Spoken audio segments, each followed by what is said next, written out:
Adding to the Flock by Rhea_Wakayami on AO3. Episode 4, Chapter 4. Gather around, everyone. Aizawa calls out, and the whole of 1A does as told. Good. The exam is in 3 days. You'll be training today and tomorrow.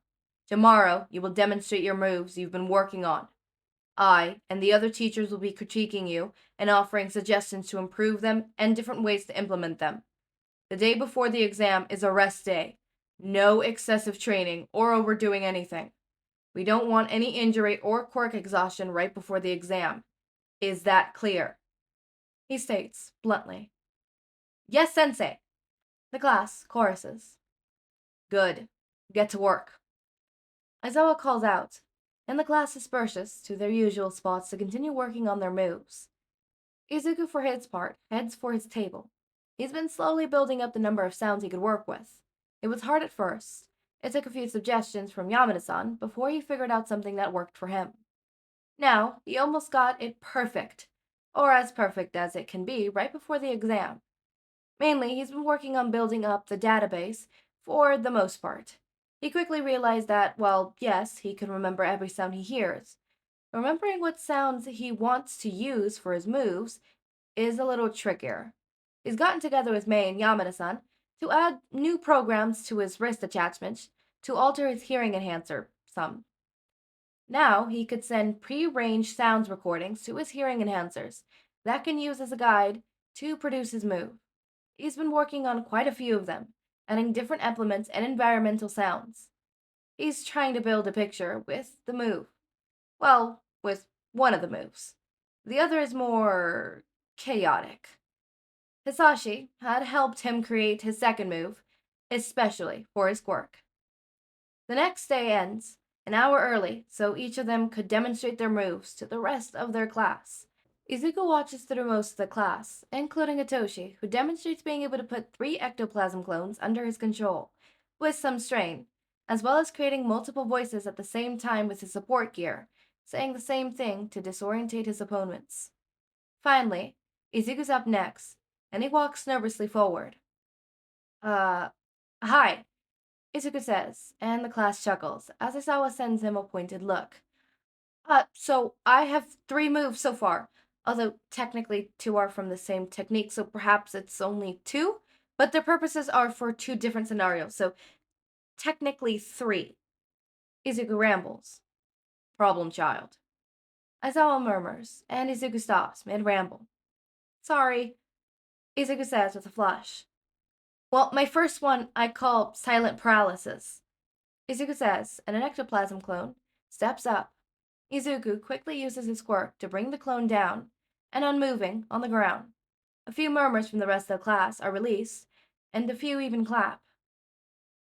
You've gotten quicker at getting the frequency, Midoriya-kun. Nezu speaks up from his perch on Aizawa's shoulder. Though you are still giving away your moves by pursing your mouth. You do not need to do that to use your quirk. Work on quelling that tell in the future. Nezu commented. Yes, Nezu-sensei, Izuku says, with a quick nod. Good work, problem child. What's your next move? Showed emotions for him to continue. Well, I call it auditory illusion, Izuku says, and releases his quirk to recreate a sound he prepared for this demonstration. Suddenly, the sound of a busy street market erupts around them, the sound of people chattering, voices mostly indistinguished, but some words come through, along with the sounds of cars going by, trees rustling in some unseen breeze, even the sound of a random dog barking and the laughter of a child around them. He quickly cuts the sound off abruptly, and the class stares at him in surprise. How many different sounds are you working with that sound? Yamada asks curiously. Izuku has to think for a moment to count. Around 25 or 26? He admits. It's coming along nicely, Midoriya-kun, Yamada says with a smile. It still needs some work. If someone pays close attention, they could realize that it's not reality, and suggest working on actual words and conversations when they focus. They need to be able to hear the conversation to believe that what they're hearing is real. Other than that, excellent, Yamada encourages. I'm sure with time you'll be able to refine it better and add more sounds to it, making it even harder to realize what is real and illusion. Nezu agrees. Indeed, you've come far for such a short time. Ectoplasm agrees, and Izuku grins. Your last move? Aizawa says, and Izuku nods.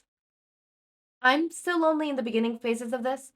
It needs a lot of work, but I call it disoriented whispers. Izuku says, and focusing again, before suddenly, catastrophic sounds erupt around them, from whispers to sudden shouts, just a random mash of sounds blending into disoriented harmony. He cuts off the sound. Indeed. Uh, it still needs work. I'd suggest playing with the pitch of sounds. Maybe add some infraxact or ultrasounds to increase the disorientation of an opponent and to make them more susceptible to distraction. Hisashi speaks up. Great job, problem child. Yarozu, you're up next. Aizawa orders, and Izuku nods to the four teachers before moving back with the rest of the class as Momo steps up to demonstrate her moves. Hitoshi bumps Izuku's shoulder with his, and Izuku grins excitedly. Hitoshi can feel the exact hum that goes through the whole class as the bus drives from UA to the testing site. He knows that a lot of precautions and protocols have been made for this trip. He overheard some discussion between his dads about route planning and what heroes would be covering it to ensure the League or any other villains hoping to take a shot at UA wouldn't get the chance to start anything. Izuku is a ball of anxiety and nerves next to him, busily scrolling through his wrist attachment for his outfit, making last-minute adjustments before the exam. They've gotten a few adjustments to their costume, courtesy of May, who had also gotten to meet Izuku's mother when she had come to visit the weekend before the exam. It wasn't major alterations to their costumes, but small odds and ends that could be useful to a hero in the field or in an exam. Hitoshi turns and leans against the window to eye the person seated next to Izuku. Todoroki looks as cool and collected as always, but even Hitoshi can see the faint tension in his shoulders and around his eyes. Heterochromatic eyes glance his way, and the other teen nods at Hitoshi. Hitoshi nods back. It had been an awkward start getting to know and befriend the other teen. Hitoshi needed to check his instinctual urge to lash out at the privileged teen, despite knowing what his home life is probably like. It helped that Todoroki never showed off or threw his connections in Hitoshi's face. In fact, he very much refused to rely on them at all. When Izuku finally got permission from Todoroki to tell Hitoshi his story, it had cemented a very solid friendship with a clear baseline of endeavor hating that had the dual-haired teen smirking at Hitoshi's bittering commentary whenever he came up on TV or was mentioned in passing. Neither teen tries to draw Izuku out of his anxiety planning, knowing it actually helping him from falling into an even worse anxiety. Besides, planning Izuku means they've got plenty to go off for the exam. His phone buzzes, and Hitoshi pulls it out to see a text from Inko telling him good luck, as well as previous message from Hisashi with good luck wishes as well. The hero forced to remain behind due to conflicting work schedules. The bus slows, and Hitoshi finally sees the huge stadium coming into view. Reaching out, he nudges Izuku, and green eyes glance up before focusing on what Hitoshi is motioning towards, and a determined expression crosses Izuku's face. The bus pulls up before it stops in front of the testing stadium, and Shota stands up to look over his class. Before anyone steps off this bus, one last word of caution. Once you're out there, you'll be representing UA. Your words and actions will affect on yourself, your teachers, and your school. Being first years will not be an excuse for unheroic behavior. You are hero students, so act like it. You will be watched from the moment you stepped off this bus. Don't do anything that would jeopardize your place in this class. I won't hesitate to expel a student for unseemly behavior. He reminds them, and the class shifts nervously. Now, before I let you off this bus, just remember to go out there and do your best. You may be at a disadvantage, but that does not mean you can show the rest of the students out there that you are a force to be reckoned with. And if you fail despite putting your all into this exam, do not feel disappointed. Be proud of what you accomplished and learn from this experience. There will always be another chance to come back and show how you improved. He reminds them, and the class cheers excitedly. Now get off my bus, he orders, and steps off to allow the students to file out. As Hitoshi and Izuku pass Shoda, the man sends them a brief look of pride, before he schools his expression, and starts corralling the class into line with Ida and Yairozu's help. Izuku keeps a tight grip on his anxiety, as the main protocol for this exam explains just how many of them will pass. They knew this would be hard, trained for it. Now was not the time to panic or doubt. He reached out to grab Hitoshi's hand and squeezes lightly. The teen squeezes back, a similar look of determination on his face. No more playing catch-up with this class. Now they're all on even ground and facing a huge obstacle. Izuku looks around to see the same looks of determination on their faces as well. They've gone through fire and attacks to reach this point. Like hell, they're backing out now, after everything they've survived. He also feels eyes on him, many pairs. Glancing around, he can see the other students from the various schools, sending the group of 20 smug, smirking, and knowing glances. They expect them, a group of first years, to be easy pickings. He can already guess that they're ganging up on them to try and take out for the early running. It sounds like a strategy, especially since all their quirks are known due to the sports festival. What's the plan, Midoriya? Todoroki speaks up. 1A all looks at him, and Izuku freezes. What? He stammers out, in shock. I'm sure you already got some plans, decloring in that brain of yours. Hitoshi says with a smirk. Spell so we can mop the floor with these losers. Hitoshi says, and squeezes his hand for reassurance. Come on, Midori bro, let's do this. Kirishima calls out with a grin. Midoriya-kun, let's kick butt. Uraraka says with a feral gleam in her eyes as she clenches her fists. Okay. Izuku says, and the group pulls in close, as he quickly explains what he knows, and what to expect before the buzzer announces the soon-to-start exam, and the group pulls apart with nods and grins of excitement. As a group, they move to find a place to make their stand, eyeing the other students around them. Ready, Izu?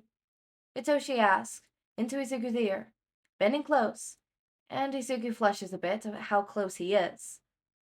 Always, Toshi, Izuku says with a grin, and then the buzzer goes off, again, to announce the start of the exam. Hitoshi lands with a grunt, barely managing to roll with his landing onto his shoulder before he comes to an abrupt stop in a pile. He hears someone else grunt as they land near him, and manages to right himself quickly enough to get a look at who he grabbed. That ass of a student with a vibration quirk that shattered the ground, and Hitoshi had reached finally for Izuku before they all got stunted into different directions. He sees red and white hair and scowls of annoyance at having grabbed his strong arm. Still, at least he's not alone out here, and with Todoroki's power, he's got a better chance of taking some people out before he's taken out. You still alive, Todoroki? He calls out, standing up. Thankfully, none of his gears seem to be broken. Yes. Todoroki grunts out, getting up into a standing position, testing his limbs to make sure nothing is too badly damaged up. He hears the scuff of a boot over loose gravel, thanks to his communicators from May, and glances to see a shadow pull back behind a building. They ended up thrown almost into the indestructible zone, thanks to that prick.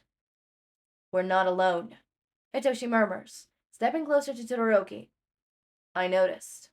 Todoroki agrees. Izuku barely manages to keep from braining himself on a boulder as he falls from his flight through the air. Landing with a grunt and a roll, he ends up on his back, looking up at the clouded dotted sky. Part of him is put out by his plan being shattered by someone scattering the class. Part of him really wants to sit the other boy down and question him about his quirk, It's both similar to his and not, and he wonders what he can do with it. Could Izuku use it like that? Shatter stone and other materials? Or is it too weak to be used that much? He can shatter glass at least, so there's that. Groaning, Izuku sits up and takes quick stock of his gear and body. Nothing broken, which is a plus, but he knows come tomorrow he's gonna be one big bruise. Standing, Izuku looks around. None of the others are near him, though he can hear yelling and shouts in the distance, along with sounds of fighting and quirk use. He needs to regroup with his classmates. He can't see much from where he's at, so he glances around and spots a large outcropping of rocks jugging into the air. He can get a good bird's eye view from there, and decides what to do from here. Sticking low, glad his costume doesn't stand out too much against the color of the earth and rock around him, Izuku pulls his hood up to cover his hair and starts to make his way as quickly and quietly towards his destination as he can. He's nearly to the outcrop when he hears the faint scruff of footsteps behind him. Someone is trying to be quiet behind him. He keeps going, trying to judge how far behind him they are, as he subtly pulls out his drone. Pressing the top, he silently turns it on and sends it off. The machine keeps low to the ground as it finds a hiding place before Izuku moves past it. He waits until he judges the person behind him is far enough ahead of his drone before he sends the signal and it pops behind them. Using his wrist device, he sees Uraraka behind him. Why is she following him when they could be going together? If she hasn't made herself known, there are only two reasons. One, she's not sure if he's himself and keeping her distance. Or two, it's not Uraraka and someone has stolen her image to try and use it to get close to him. His bet is on the second one, as there are easier ways to judge if someone is who they say they are than stalking them. He keeps the drone going, but decides to confront his follower. He waits until he's almost to the large outcropping he was aiming for, before he whirls around and grabs the reaching arm, throwing them over his shoulder and dodging the ball they try to press to his sensor. Midoriya-kun! The double cries out in infinite shock and is thrown Izuku off because it sounds just like Uraraka. Even the bass notes of her voice is hers. I thought you were someone else.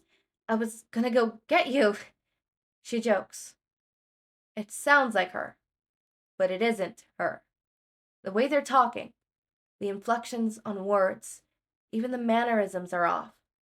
If he wasn't already aware of this not being Uraraka, he would be now. The thing is, though, it feels familiar, like he's met someone who speaks similarly, but he can't place it. Uraraka's voice is throwing it off. It feels important, though. Yeah, no, it's just me, Izuku says with a nod. I got separated from the others, and I'm trying to regroup with them, he explains. Want to help me? He asks. Of course, she says, and steps up beside him. She hums a little as they continue to walk, and it's really bugging him.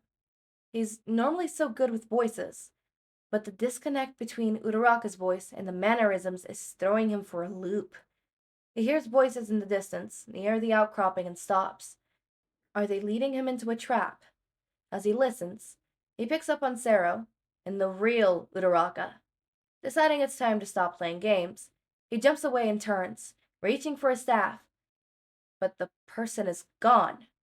A shifting of rocks, and he twists, turning as his staff extends and catches them in the side as a thin line of pain bursts across his cheeks. He gets his first glimpse of the person who has been disguised as Uraraka, and finds the girl they met before the exam. She giggles, and Izuku keeps his eyes trained on her face rather than her rather pointed nakedness. What was that? Izuku hears the real Uraraka say in the distance, and is happy that reinforcements are on their way. He just needs to stall for time. She must hear their approach too, though, because she pouts. Oh, you're not playing nicely. Well, I've got some of what I need, so I guess I can go. See you later, she says, and before Izuku can react, she rushes off.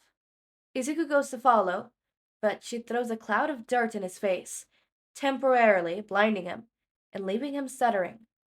A few seconds later, Uraraka and Sero arrive as he finishes wiping the dirt from his face. Midoriya-kun, are you alright? You're bleeding. Uraraka says in concern. What? Izuku asks, pulling his hand away from his face to finally notice the smear of blood on one palm from where he brushed his cheek. Reaching back up, he touches a cheek, and it comes away with more blood, though only a small amount. The cut already clotting. I'm alright, Izuku murmurs, frowning, staring at the blood in his fingers. She said she got what she came for. Izuku looks back at the area she had been. In and notices something on the ground.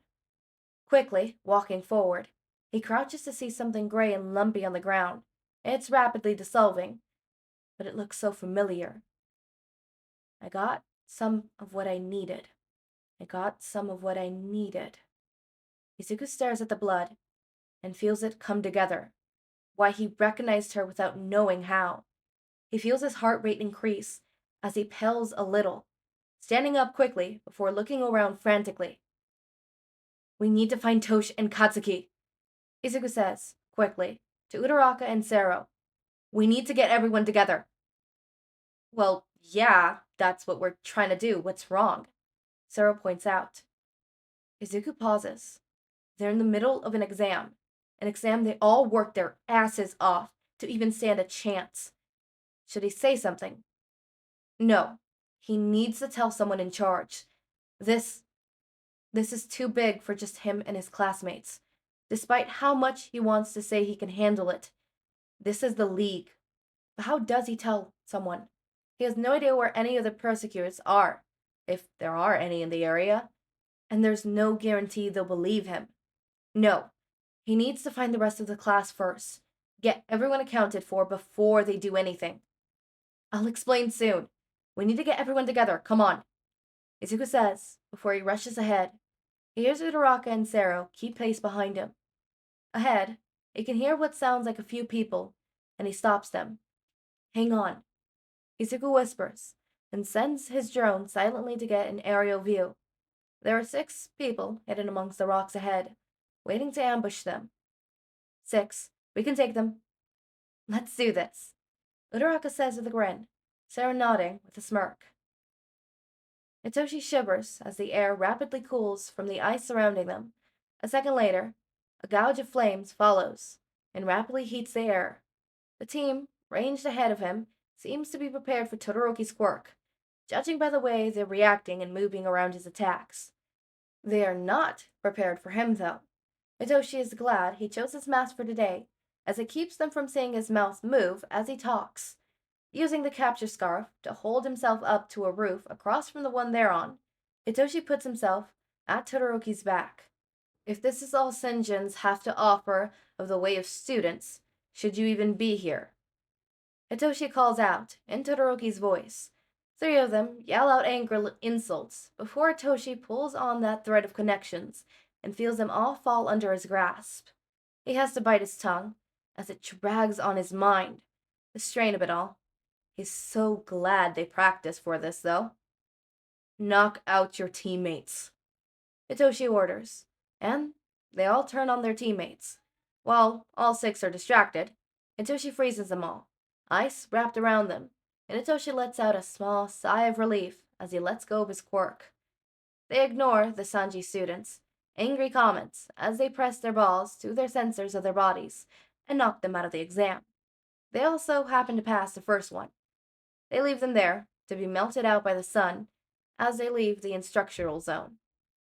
Not bad, though you should really not rely on your quirk so much, Todoroki. Hitoshi huffs out, rubbing at his eyes. So I am seeing, Todoroki murmurs with a frown, glancing at his hands contemplatively. Come on, let's go find the others, Hitoshi murmurs, pulling out his drone. Find Mockingbird, Hitoshi orders as he turns it on. It gives a faint beeping and buzzes in the air in place for a second before it starts to fly towards the ruined open plain they had started out on. They manage to take out the 6 ambushers, though Izuku and Sero manage to get one of their sensors hit in the process, Still, they hear their sensors beep, an automatic message telling them to head to the next staging area now that they've passed. The sensors glowing to show they've passed. Izuku is distraught through with worry. One of the League is here, for some reason, and he needs to tell an adult. They're slowly maneuvering through the ruined area when his drone he's kept out beeps and comes flying to hover over his head. What? He murmurs before a second later he sees two familiar figures come from between two boulders. Toshi! Izuku says excitedly, rushing forward to hug the tired team. Hey, Izu. Toshi says with a grin. I see you guys didn't need our help. He adds, nodding to their growing sensors. Pfft, easy, Todoraka says with a grin.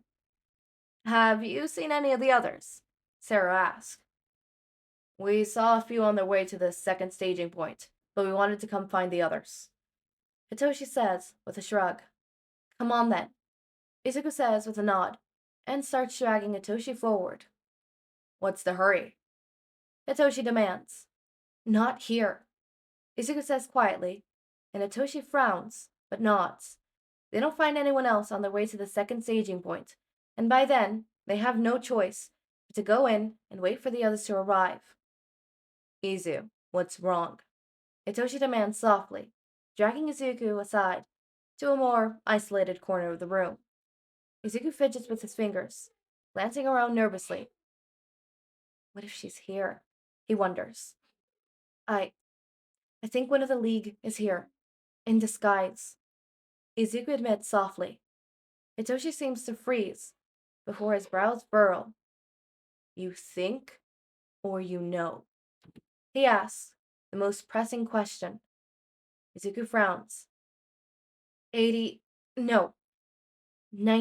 sure. She was wearing another student's face, and before that, she was wearing Uraraka's face. I recognized her voice. Or the way she talked, anyways, since she wasn't actually using her voice. But she ran off before I could stop her. She said she's got what she needed. What could that mean? He asked worriedly. What did she get? Hitoshi asked. I don't know.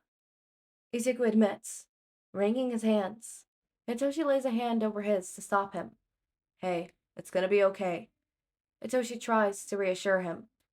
No, we need to tell Izawa-san, or someone, and I need to find Katsuki, to make sure they don't try to go after him again, and we need to find her before she does something to someone else, and...